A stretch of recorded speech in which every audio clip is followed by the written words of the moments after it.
itu ada dua mishkat yang masyhur. Satu Mishkatul Masabih Al-Imam At-Tibrizi, kitab Mishkat. Satu lagi Mishkatul Anwar, ini kitabnya Al-Imam Ghazali. Man jalasa 'indal 'alami sa'at 'alimi sa'atain. Man jalasa 'indal 'alimi sa'atan, siapa duduk bersama dengan ulama ya 2 saat saja, sa'atain 2 saat. Au akala ma'ahu luqmatain, atau makan bersama barang 2 suap aja, makan sama-sama. Au sami'a minhu kalimatain, atau mendengarkan dari seorang ulama barang 2 kalimat saja.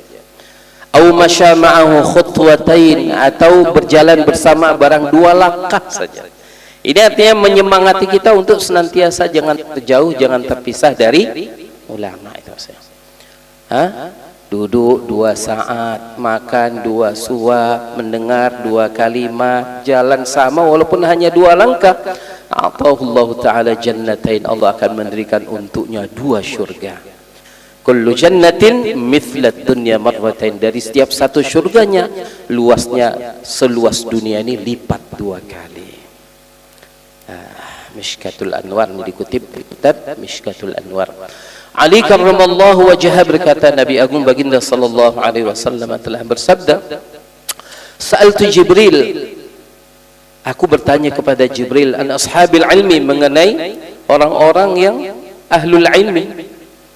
Aku bertanya kepada Jibril mengenai ahlul ilmi. Faqal, Jibril berkata, hum siraju ummatika fid dunya wal akhirah, mereka adalah cahaya penerang lampu umatmu baik di dunia juga di akhirat. Tuba liman arafahum, bertuah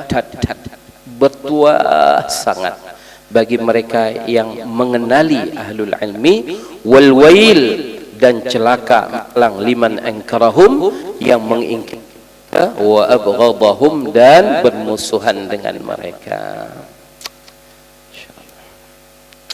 وعن ابن عباس رضي الله تعالى عنهما أنه قال, Ibnu Abbas radhiyallahu ta'ala anhuma ia berkata, lil ulama'i darajat fawqa darajatil mu'minin, para ahlul ilmi memiliki derajat, Allah Ta'ala beri derajat fawqa darajatil mu'minin, di atas derajat orang-orang beriman secara umum, bisab'i mi'ati darajatan.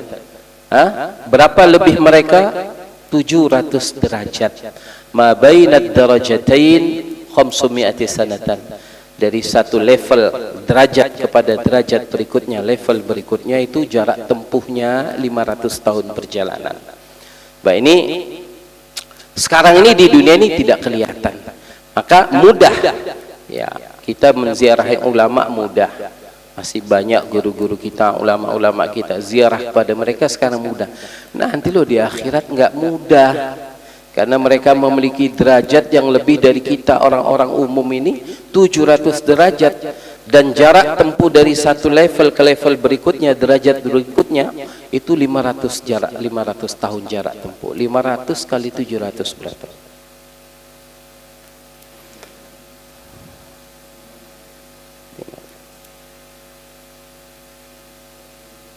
350 ribu tahun.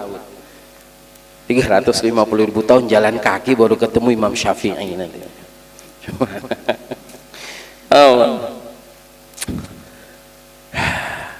Jadi sekarang lagi mudah, lagi tren langsung jumpa. Nah, sekarang dibuat. Nah,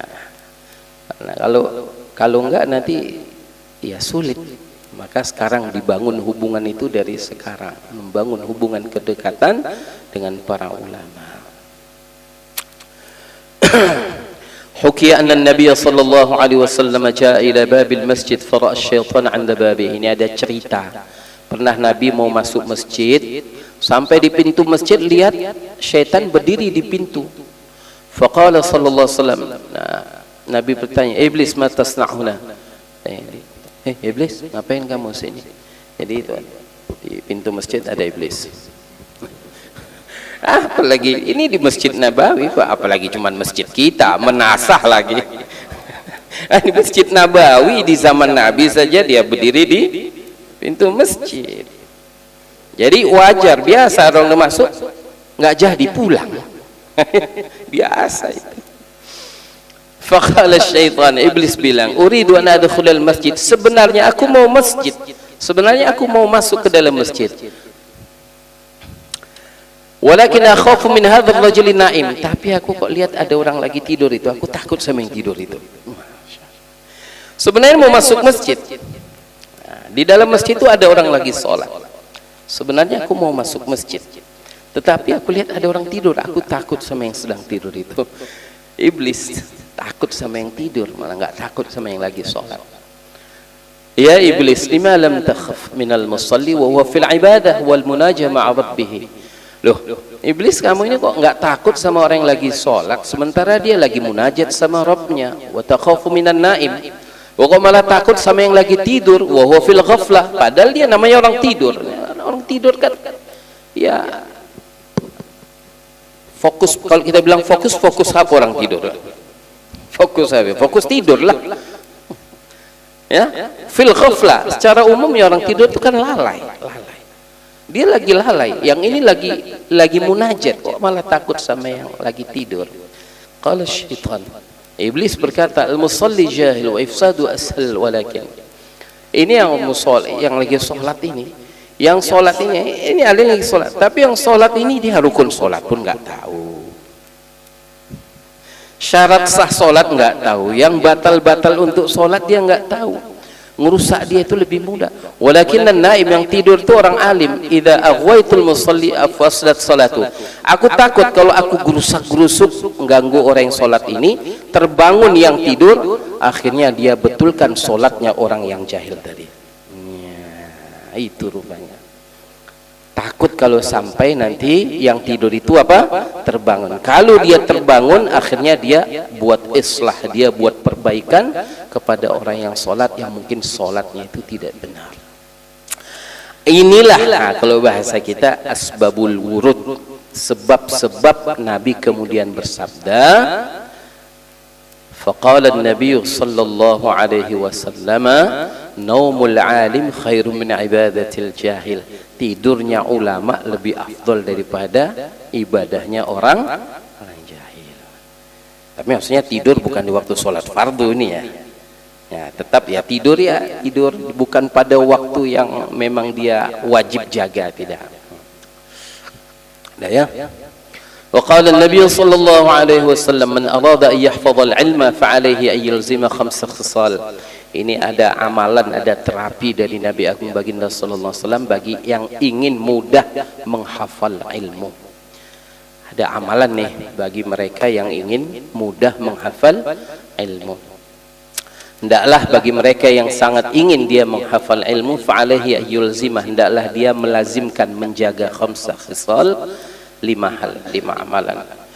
Yang pertama, salatul lail walau rak'atain, salat malam walaupun cuma 2 rakaat. Jadi jaga salat malam, maka setiap taklim pagi kita ingatkan. Oh, kita capek kali, lelah kali, 2 rakaat saja.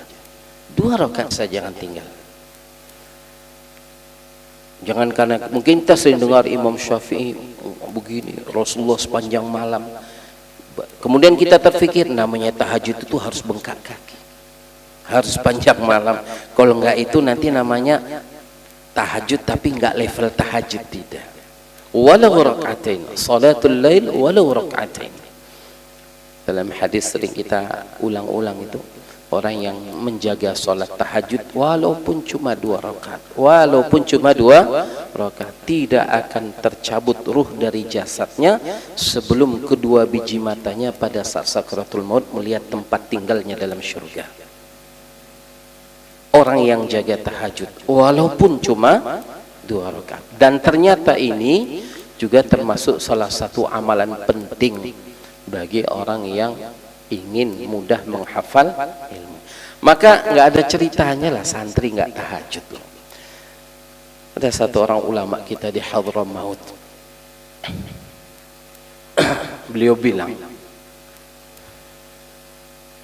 jangan kamu merasa kamu ini sudah santri kalau kamu ini nggak jaga tahajud. Ya kok bisa ada santri nggak bangun subuh?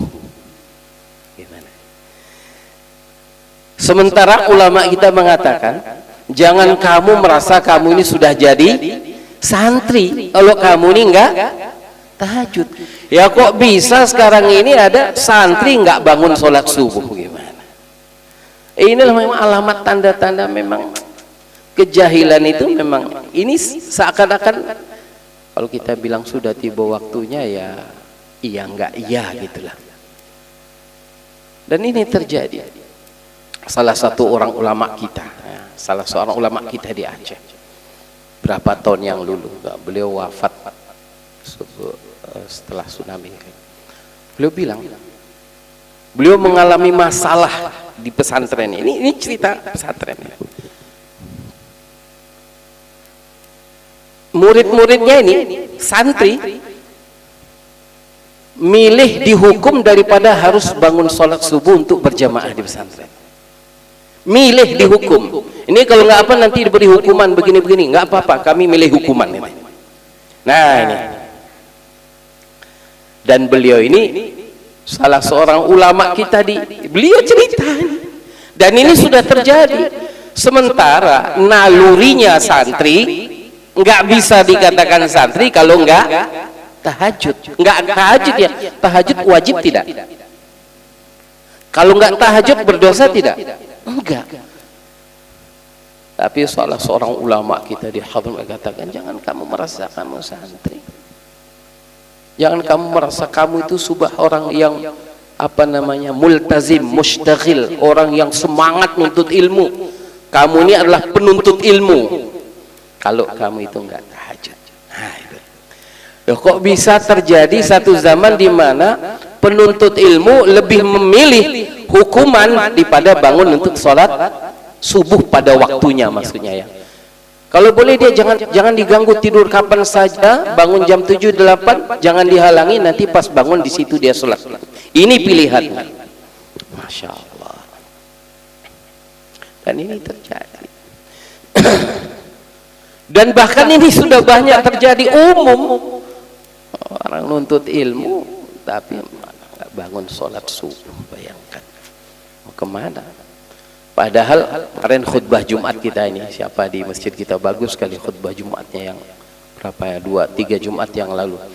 Maksiat terbesar untuk umat ini termasuk maksiat terbesar kita kepada Allah meninggalkan sholat. Siapa waktu itu yang khotib bagus sekali, banyak bahasa Acehnya, Tengku Abdurrahman. Maksiat terbesar kita kepada Allah adalah, di antara maksiat terbesar kita kepada Allah apa? Meninggalkan salat. Bayangkan. Alhamdulillah. Nah, ya. Ini amalan, jaga ya, insyaallah. Jadi kalaupun nanti kita ngeluh, ini saya sudah menghafal payah apa, mungkin karena usia tua, insyaallah kalau jaga tahajud makin tua makin ketat hafalannya. Yakin. Wah, ini amalannya dari Rasulullah. Kemudian yang kedua, dawamul wudu, jaga wudu. Dan ini pun sudah sering kita sampaikan. Jadi walaupun mungkin sudah kadung ada istilah tung'i sembayang, sembayang, tapi jangan kita pahami wudu itu hanya kalau mau sholat. Ya sudah, Nabi Agung sallallahu alaihi wasallam bahkan beritahu kepada kita, syaitan akan selalu senantiasa menjauh dari seorang mukmin selama ia dalam keadaan berwudu. Yang ketiga, at-taqwa fis sirri wal alaniyah. Takut kepada Allah, takut kepada Allah baik ketika sunyi sendirian di tempat tertutup, wal alaniyah, maupun di tempat terang-terangan. Karena umumnya ini kan takwa baik pas terang-terangan itu mudah, tetapi soleh juga dia, takwa juga. Bahkan kata Al-Imam Asy-Syafi'i, warok ketika bersunyi diri, warok ketika sendirian. Nah, ini bukan perkara yang mudah. Nah, ini kita jaga, takut kepada Allah senantiasa dalam keadaan sunyi diri maupun terang-terangan. Bahkan guru kita itu Hadrat Syekh Maulana Muhammad Sa'ad Hafizahullah Ta'ala mengatakan begini. Ini contoh ya, ini kalimat ini bagus sekali kalimat ini. Satu orang dia mau maksiat, masuk dalam satu bangunan rumah, nggak ada orang. Dia masuk ke rumah, dia kunci pintu rumah. Masuk ke kamar, dia kunci pintu kamar. Dalam rumah dalam kamar ada tempat tertutup, di situ dia tarik tirai. Dia mau bermaksiat di situ. Dia mau maksiat di situ. Tiba-tiba kok pintu rumah terbuka. Tiba-tiba. Ya, ini kerja Allah. Kudrat Allah. Tiba-tiba pintu rumah terbuka. Pintu kamar terbuka. Tirai tadi tersingkap. Dia terkejut. Mau maksiat, tiba-tiba pintu rumah terbuka, pintu kamar terbuka, tirai terbuka. Dia terkejut. Dia lihat. Takut kalau ada orang yang lihat. Apa yang dikatakan oleh Hadrat Syekh Maulana Muhammad Sadhafirullah Ta'ala, rasa takutnya kepada manusia kalau ada yang lihat, itu dosanya lebih besar dari maksiat yang akan dia buat. Karena dia menganggap manusia itu lebih hebat, lebih patut ditakuti daripada Allah. Padahal dari tadi Allah sudah lihat. Rencana dia pun sudah Allah lihat. Bisik hati dia mau ngapa juga sudah Allah dengar. Wah, itu kok nggak rasa segan sama Allah, nggak takut ke Allah. Sementara tadi begitu dia, wah, pintu rumah terbuka, pintu kamar terbuka, tirai tersingkap, terus dia rasa takut. Ada Allah, gitu. Masya Allah. Dan saya itu belum pernah dengar kalimat ini. Pertama kali mendengar ya dari beliau. Semoga panjang umur, luas berkahnya. Kita dapat berkah dari ilmu beliau. Beliau mengatakan seperti itu ketika dia terkejut dan kemudian takut kepada manusia kalau ada yang lihat dia mau maksiat. Rasa takut dia itu kepada manusia kalau ada yang lihat, itu dosanya lebih besar daripada maksiat yang akan dia buat. Karena apa? Dalilnya apa? Dalilnya dalam Al-Quran, wallahu haqqu an takhsha. Allah lebih layak kamu takuti. Allah lebih patut kamu takuti. Allah lebih layak untuk kamu segan kepadanya. Wah, kok sama Allah tadi kok nggak segan? Padahal dari tadi rencana buruk kita, rencana yang menjijikkan itu sudah didengar Allah, sudah dilihat Allah. Jadi tadi kita nggak terasa apa-apa. Tapi pas takut kalau dilihat manusia itu begitu besar. Hebatan Allah, hebatan ghairullah. Agung Allah atau agung selain Allah, wibawa Allah atau lebih wibawa selain Allah, kan bukan bandingannya itu. Masya itu. Nah, ini dia. Dan ini memang benar, ada satu orang sahabat datang pada Nabi, ya Rasulullah, alimni bima 'allamakallah, alimni bima 'allamakallah. Ya Rasulullah, ajarkanlah aku ilmu yang Allah ajarkan kepadamu supaya aku jadi orang yang paling alim. Maka Nabi katakan, ittaqillah takun a'laman nas. Takutlah kamu senantiasa kepada Allah, kamu akan jadi orang yang paling alim di kalangan manusia. Jadi takut kepada Allah Ta'ala di antara salah satu pintu ilmu. Kemarin kita sudah sampaikan salah satu di antara pintu ilmu adalah istighfar. Juga di sini takut kepada Allah. In tattaqullaha yaj'al lakum furqana. Kalau kamu benar-benar senantiasa takut kepada Allah, yaj'al lakum furqana. Allah akan karuniakan kamu furqan. Furqan itu artinya pembeda. Kita ini bisa bedain gitu. Orang takwa ini lihat jidatnya orang ini tahu jujur bohong. Dalam hadis yang lain, ittaqu farasatal mu'min, hati-hati dengan firasatnya orang beriman, orang takwa. Fa innahu yanzuru bi nurillah. Mereka ini melihat dengan nur Allah. Mereka punya apa ya kalau bahasa kita? Tatapan, ada dimensi lain yang Allah beri kepada mereka. Allah beri mereka furqan.